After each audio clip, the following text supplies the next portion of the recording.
আজকে দই ভিন্ডিটা একটু পেঁয়াজ দিয়েই বানালাম। যে কোনো সবজিতে পেঁয়াজ দিলে তার স্বাদ কিন্তু আলাদাই হয়। আমি যেভাবে বানিয়েছি সেটাই শেয়ার করলাম। ভেন্ডিগুলিকে আমি লম্বা লম্বা করে কেটে নিয়েছি, আর আমি 2 চামচ বেসনকে একদম হালকা করে একটু ভেজে নিয়েছি, আর 1 চামচ জিরেকেও ভেজে নিয়েছি। কড়াইতে দিয়ে দিয়েছি পরিমাণ মতো সর্ষের তেল। তেলটা যখন গরম হয়ে গেছে, ফোড়নে দিয়ে দিয়েছি জিরে, শুকনো লঙ্কা, তেজপাতা। ফোড়ন থেকে যখন সুন্দর গন্ধ বেরোতে শুরু করেছে, তখন আমি একটা বড় সাইজের পেঁয়াজকে দিয়ে কয়েকটা চেরা কাঁচা লঙ্কা দিয়ে ভালো করে ভেজে নিয়ে ভেন্ডিগুলিকে লবণ হলুদ দিয়ে ওর মধ্যে দিয়ে হালকা একটু ভেজে নিয়েছি। আমি এখানে একটা মশলা তৈরি করছি, তার জন্য নিয়েছি কিছুটা টক দই, আর ওই ভেজে রাখা বেসনটা এর মধ্যে দিয়ে দিয়েছি।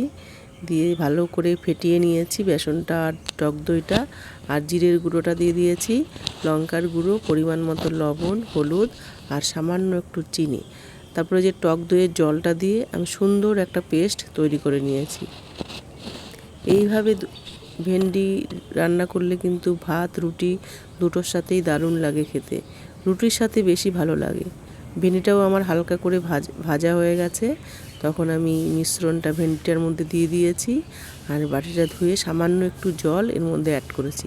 ভেন্ডি অনেক নরম সবজি, এটা হতে কিন্তু বেশি সময় লাগে না, খেতেও দারুণ লাগে। আমার ছেলে মেয়ে তো ভেন্ডি দারুণ ভালোবাসে, আর এই রেসিপিটাও খেতে হয় দুর্দান্ত ভালো। ভেন্ডি রেসিপি দই ভেন্ডি আমার পুরো রেডি। কেমন লাগলো তোমাদের?